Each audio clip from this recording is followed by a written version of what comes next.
that we've seen it, in the past couple of years, but it will be in spurts, which is what we used to see. Whereas a year or 2 years ago, it was just never ending. It was like the pipeline was full and you're just pushing everybody through this little itty bitty tunnel to get the houses.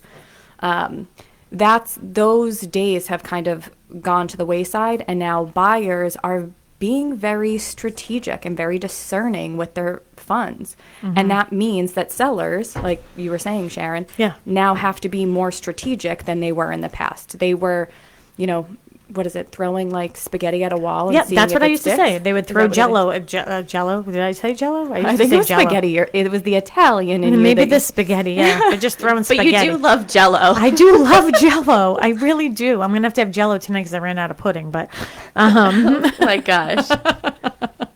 It's just like throwing it up against the wall and seeing what will stick. And you just can't do that. When money was cheap to borrow, sellers were able to do that. I mean, we literally used to say, it doesn't matter what your house looks like, just put it on the market right now. Somebody will buy it, because interest rates were so low that it was driving buyers, pushing more and more buyers into the market and making it very, very affordable to become a homeowner. Those days have dwindled. So sellers have to be more strategic, and we have to be discerning these numbers a lot more intricately, or a lot more aggressively than we had. So if you're watching us if you're watching us live on Facebook, I'm whacking Mary with paper, because there is literally this fly that is dive bombing, torturing us for 2 days, and we can't. If anybody's out there, bring us a fly swatter, please. Please bring us a fly swatter. Actually, if you have any questions for us, that's a very good point. We are live tonight, and you are listening to Talk Real Estate Roundtable. We are sponsored by Boston Connect Real Estate and McNamara Broker Team. It's actually now named Sharon and Mary Real Estate Team. 781-837-4900. 781-837-4900. Any questions about real estate is great, and if you want something on this topic, feel free to call us on that. We had a couple callers, I think it was on Saturday when we had our show right before, we had one caller anyways right before our event. Did any callers visit? That would have been fun. I don't know. Usually we get one or two people from WATD that will come and see us. Yeah. So there were so many people here. Just on a side note, there were so many people here. It was so amazing to see just the community come together, and it was awesome. Yeah, Dozer. So I'm kind of a big Dill. I'm sorry. Yeah. That was hysterical. I know. Dexter was a little overwhelmed. He's a people dog. Well, somebody fell in love on Saturday. Yeah. Did you see Grace? Grace fell in love with Dozer. Oh. Yeah. They were smooching. Bulldog. They were smooching. Isn't Dozer a girl? Is Dozer a girl? No. Is Dozer a boy? Dozer's a boy, I think. Right? Okay. Anyways, it doesn't matter who you love. You can love anybody. I think Dozer's a boy. I don't know. Grace fell in love with Grace fell in love with Dozer. Yeah. So love that. That's all I have to say. Oh, sorry, I cut you off. I have to get us ready. No, that's all right.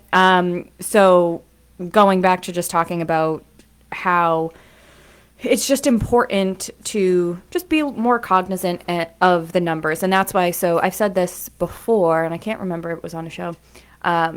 The market is definitely changing, and the numbers are showing that. But it's not because, property values are necessarily decreasing. Property values are actually staying pretty stable. You're looking at me like you're confused. No, I'm asking Mark how to do math.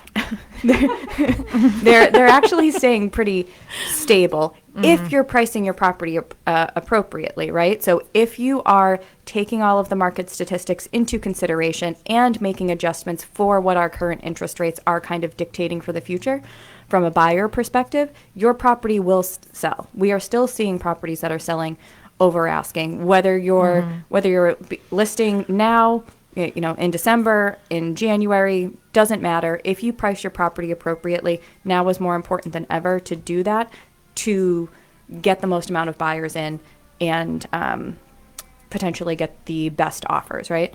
So the reason that people feel that the market is coming down, the market is crashing, is as the interest rates have gone up, buyers have been able to pay less over asking for these properties, and again, have become more discerning of how they're spending their money.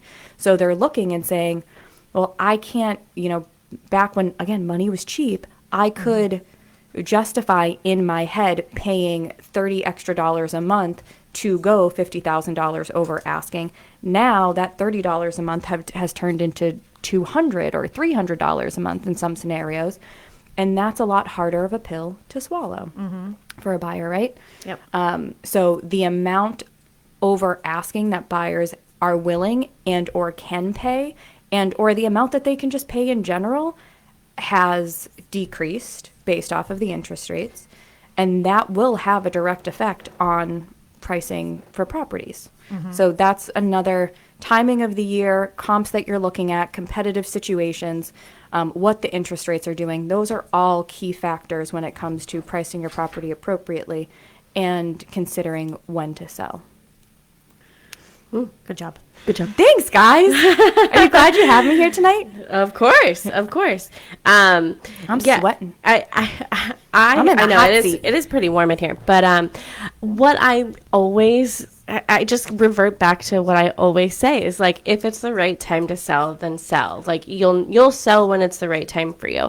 I feel like there's always going to be this thought in your head that's like, oh, well, maybe if I, sell next year, or what if I sold last year? Like, you have to be very educated on where the market is right now. If it suits your needs and it is the right decision for you, then sell. But just because we, like, quote unquote, and I'm using air quotes for anybody who's watching us on Facebook, predict where the market's going, in reality, we really don't know. No. I mean, things have happened overnight that drastically change any aspect of life. So the fact that, we are sort of not blindly going through this, like, we're very educated, and Sharon, you've been in the business for over 20 years, that, like, you sort of get it, the ups and the downs and whatever it is that we're going through, we're moving from one market to the next. But I always just sort of revert back, like, if it makes sense for you right now, then do it. But if it doesn't, just, you wait. You wait it out. And it's interesting, too, as you're saying that and pointing out to everybody how old I am. I didn't say your age. I said you've been in the business 20 years. You've been in this for decades. You've been in this for a long, long time. No, but, what's interesting, though, is because I do see a mentality with real estate agents right now that I feel very calm about what we're going through right now, because I've been there, done that. And we have agents in our office who have never been through a cycle of being on the bottom of a declined market. So they're like, I had an open house and nobody came. And now my listing has been on the market for 2 weeks. What am I going to do? Yeah. So they just don't know how to. You and I had this conversation last night. I was literally going to say, I'm one of them. Yeah. So last night we had this conversation, and I said, and Trish Flynn was in the office. We were discussing it last week at some point, when the things we used to do. I mean, in a slower market, we would have to prove to our clients, this is what we've been doing. This is how many people saw it on Zillow. This is how many people saw it on Realtor.com. This is how many people went to Boston Connect. This is what the feedback was. This is how many people came to the open house. This is the time that we had it. I mean, it was just like, like trying to justify that you're doing your job. Yeah. Well, we didn't have to do that for the last 3 years. It's been easy, people. It's been easy. Yeah. And I'm the first to say it. I'm a very strong listing agent. You know that. You've basically been our buyer's agent. So you had the struggle. Like, now you're going into another struggle. Well, so now it's funny that you say that, because going from the market where you could quote me on this radio show saying buyers agents are literally leaving the business because they just can't get offers accepted no matter what they do, and it's just not fair to these buyers, the things that they have to do to be able to bye-bye to those days. Those days properties are behind us. And it's a complete and total 180. I'm not going to call it a 360, because there are extenuating circumstances. A 180 from what? I missed that part. 180 from the madness of a year to 3 years ago. So like 2019 to 2021.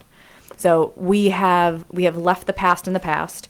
And, this is the land of buyers paying $100,000, waiving all of their contingencies, naming their firstborn son and giving people pizza for the rest of their lives because they owned a pizza shop. That will go down as That's a true story. That will go down in history. Patriots tickets. So those days are completely gone. And buyers, agents, if you were more often than not, I remember one week I was like 0 for 10, and I came into the office. I remember you were like, I came into the office and I was like, I don't know how we're gonna do this. Like, I don't know what I have to do. My buyers are writing these amazing offers and they're still not getting accepted. It's because everybody was in the same buyer pool. Now, this is, and I hate to say it in this way, but the way that the interest rates have risen and in the manner that they have, as quickly as they have, it has created, almost a niche for buyers. So buyers who can't afford to move right now aren't going to. Like they just can't do it. They're going to stay home longer or stay where they're at to try and save more money, maybe get a second job. That's the reality until interest rates either come down a little bit or programs change. I mean, that will always happen. The mortgage industry is always moving and adjusting as well. But with the interest rates going up, it's rather than my offers not getting accepted, it's like my buyers don't exist. Does that make sense? Like, so it is a different struggle. Or now my buyers are looking at a different price range, and that might even have a ton of people. Yeah, that could potentially be inundated. Absolutely. That is the sort of the sad part. And I said this last year on our radio show. One of the things that I was sort of seeing, and we were seeing it pretty quickly, is this clear delineation between the have and the have-nots. And I can really, really, really see it right now. And it's such a struggle for first-time home buyers right now to get into a property. But if you think about properties in general, we've coined that term, right-sizing. Our first-time home buyers and our boomer generation, like the boomer generation, how many do we go in? I just did a CMA a couple of weeks ago, and I'm going to be following up with them this weekend. Their thought is, we'll sell this house and then we'll just get a small ranch somewhere. Those don't exist. They just don't, because the people who stayed in their small ranch, they're the ones that they can't, where are they going to go? I literally had somebody come into our development this past weekend who, they live close by, their neighbors. They really weren't looking, but they've been in their house for 55 years. So they own, at this point, they own it outright. They built it. It's a little ranch, 3 bedrooms. They raised their 3 kids in the house. Their kids have now gone off and had families of their own. Nobody's coming back to the house. There is theoretically no reason that they are not right sizing in place. And that's what we're seeing a lot of, right? But look at me and Mark. Like, I'm not going anywhere. The Grady's there, not going anywhere. Well, if you think about it too, so something about the first-time home buyers and boomers potentially, you could be singular income. So whereas you're middle, so your move-up buyers potentially, and or your resale buyers, your resale sellers, or your Gen X's, they're usually a dual income. That makes it a lot easier to still continue forward with affordability in an increased rate market or a rising rate market, in my opinion. So I did do some statistics, so let's just talk this out. Again, you are listening to Talk Real Estate Roundtable. I am Sharon McNamara. I'm here along with Melissa Wallace, who is the Director of Operations here in our office at Boston Connect Real Estate, and with Mary Baker, who is my partner in the real estate part of my life and my business. So I like to say that she is the director of the team there, of our clients and all that other stuff. So I was looking at some numbers. Here's some interesting data for us, and let's try to digest it together. So I just did the current month that we're in, right? So, you know what? This isn't going to work. Because it's November Oh, no, 1st. no, yeah, November 1st. It's going to work. Okay, so December 1st to November 1st, okay? Tomorrow, by the way, is November 2nd. That's when the feds, I think, are meeting again, right? Yeah. They're meeting the Yep. 2nd, so we will have more news about rising rates again, I'm sure, coming soon from that announcement. So this year, and I'm going to compare it to last year. Okay. So we'll do that first. So this year, last year, there were, so again, this is the month of October. There were 555 listings in Plymouth County. So October 2021, there's 500 and Yep. 20. In that 1 month, there were Okay. 555 listings that were on the market, okay, Okay. for all of Plymouth County, single-family homes. The days on market was 38 days, average days on market.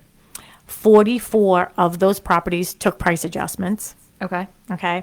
And the average day after that price adjustment was 50 days. I'm not even going to worry about the days on market right now.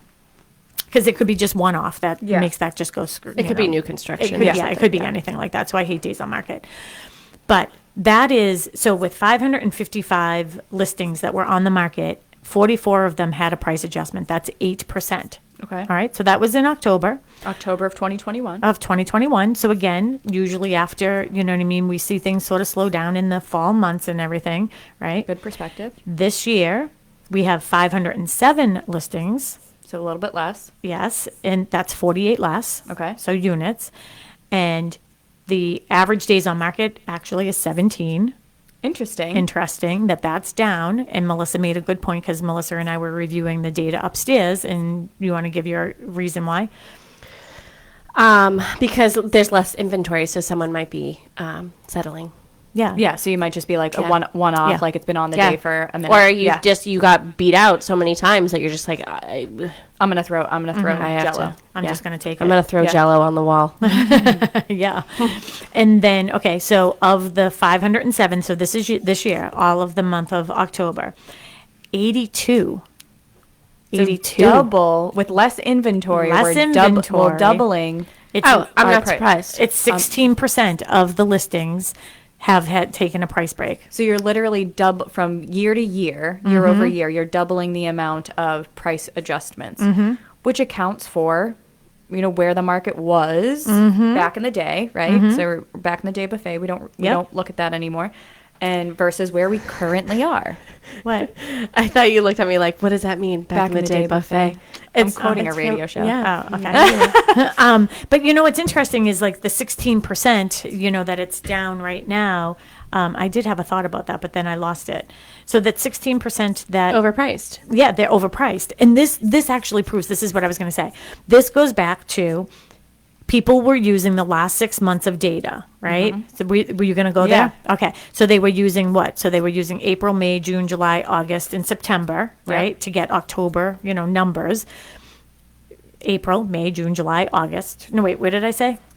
So April, May, June, July, August, September, right? So April, that's when the crazy world was happening. And In people, 2021. no, this is 2022. I'm talking Crazy. about right now. Okay. It was crazy. Remember, people were bidding over asking. In 2022. Yeah, this 21. year. 22 is 2021. this year. This year. 20. That was happening this year. The people were doing 100 over asking and everything still. Not as much. No, Not as much as last year. 2021. You mean 2021? I'm telling. Well, it doesn't matter. Both years they were doing it, but that was happening this year. Fewer and far between. Yes. Yeah. Okay. But it was still happening. But now when those sold, now we're looking at where, like, that's where we're getting our numbers from. So if I'm looking at a 4-bedroom colonial, I'm looking at the last 6 months, those numbers were escalated, right? Yeah, because you're looking at the spring. The comps. emotional value, yeah. And so that's why so many people are taking the price adjustments right now, right?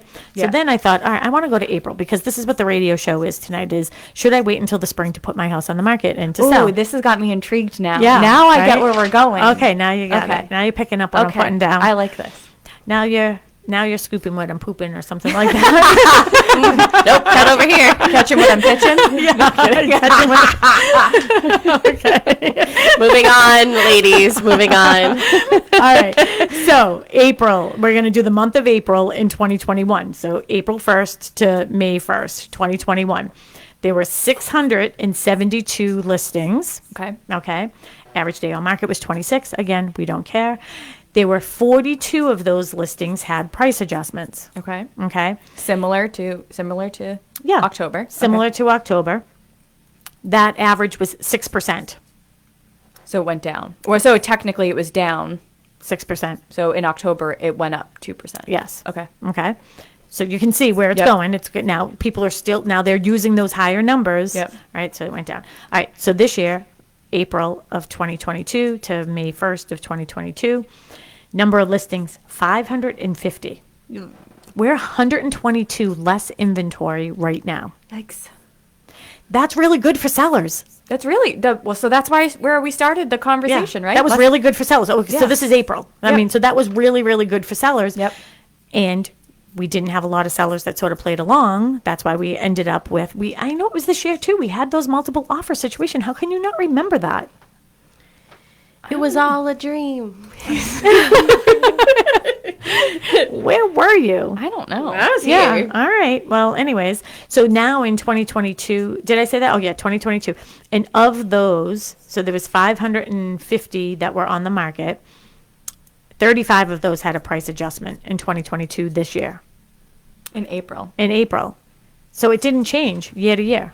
It was still 6% in the beginning. The only thing that's changing, Is the time of year. yeah, it's the time of year, but it's 6%. Like neither, yeah, it was just, they're both in April. Isn't that interesting that they're both 6%? Yes, but that goes to prove the point. So we're talking about when you're listing, right? So you have 6% year over year, 6% in April, you're taking price adjustments.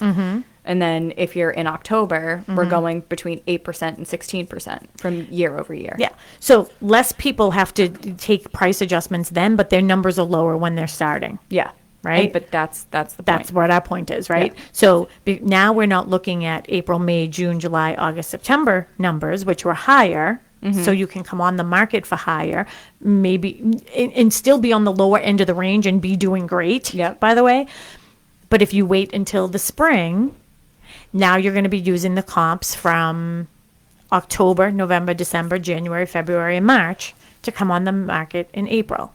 So it's interesting to sort of couple up off of that.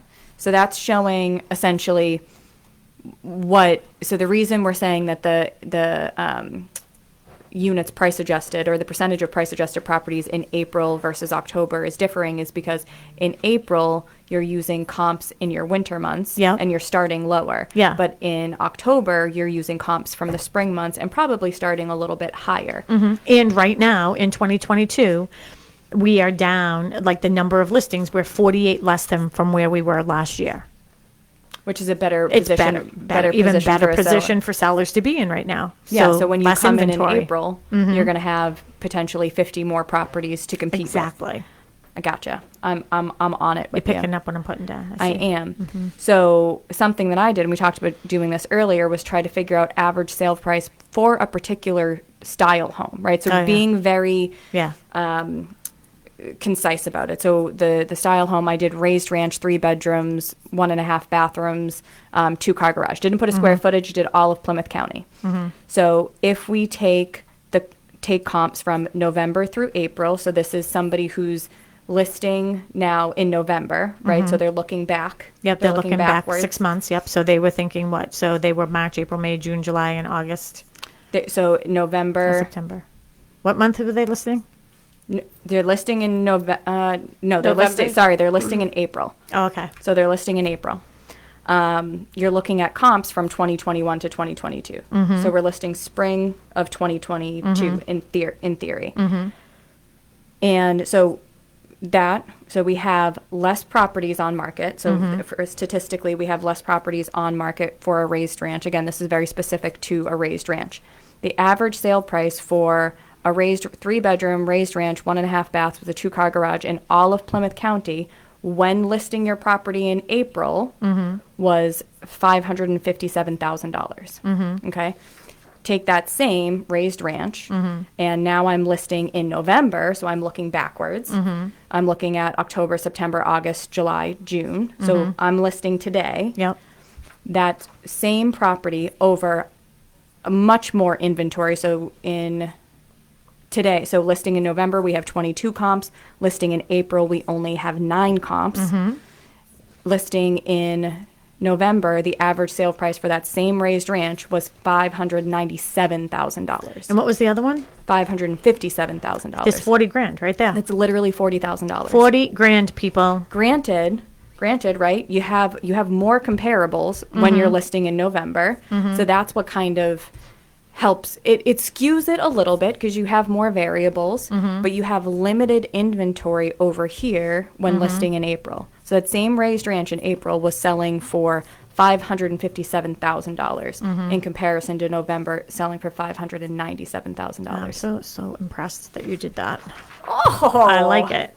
Like, but isn't that interesting? It it is interesting. I wonder if people are understanding what we're saying. It's hard to understand the numbers when you're not looking at the paper that we're looking I at. just envision our WATD listeners sitting at a desk and writing down all of the information. They should be. that They're we- going to that follow we're up with giving us. notes. Yeah, absolutely. Well, and if they need a one-on-one consultation, we're happy to do that for them as well. But these are the exercises that we go through when we're doing a comparative market analysis, and it is what we're considering.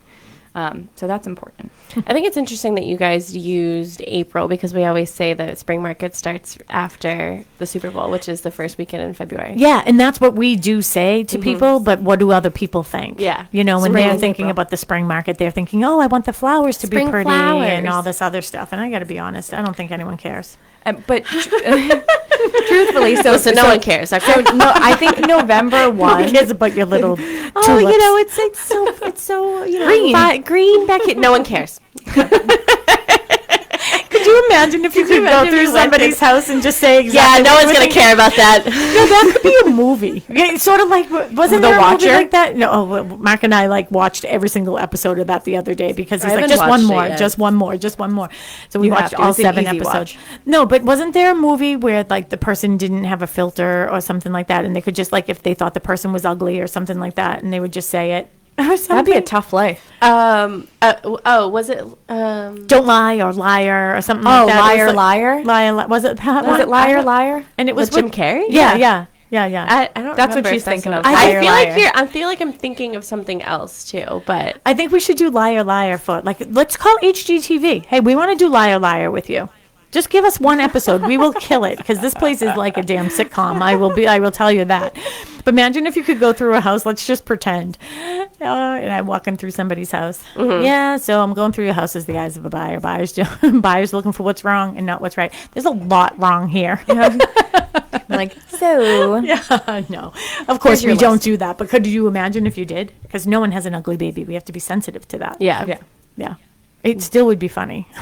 it's our blooper reel. A blooper reel for sure. All right. What else we want to hit on here? Because we have a few minutes until we have to talk about. I don't know what else we have to talk about. I don't know. I'm still sticking to if it's the right time, do it. You're not wrong there. Melissa just drops the mic. I'll see you ladies later. This is what I've been saying. I've been saying it all damn year, and we just keep on having these topics about it. I don't know. All right. What else we got? No questions from Liz tonight, huh? No, I don't think she's listening. Oh no. I haven't gotten anything from her. I don't think she's listening, but yeah. Any final thoughts for you guys? No, I just think that, thinking that you're going to wait until the spring, I guess understanding what your reasons are, I guess that's really important, okay?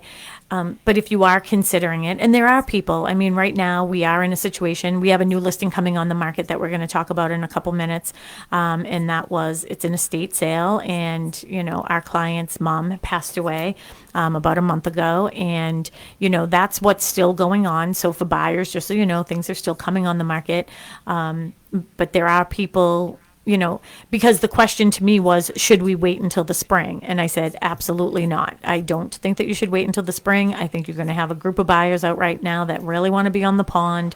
They really want to get into something.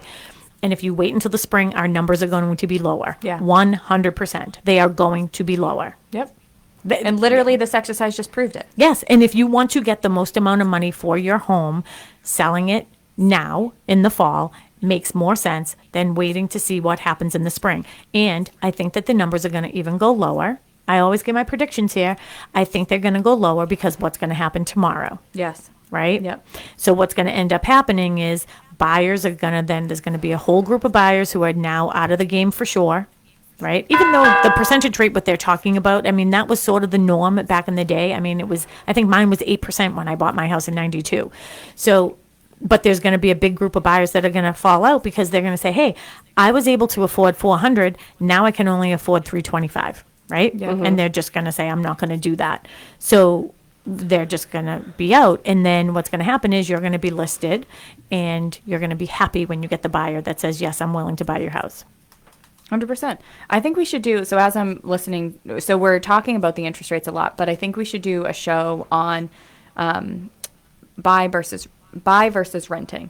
That was one of my ideas. Yeah, I want to put that on our board. Because I would love to have us do it, or obviously we can have somebody else come in and speak with us as well, one of our mortgage professionals, and just talk about what the cost of living or equivalencies between the cost of living if you're buying something and the cost of living versus renting something. Well, here's something to think about when it comes to renting, and we will do a show on that, so we'll add it to the board there, is if you think about getting a mortgage, okay, let's just say your mortgage ends up being $3,000 a month for a 3-bedroom house, okay? You're at $3,000 a month for the next 30 years, okay?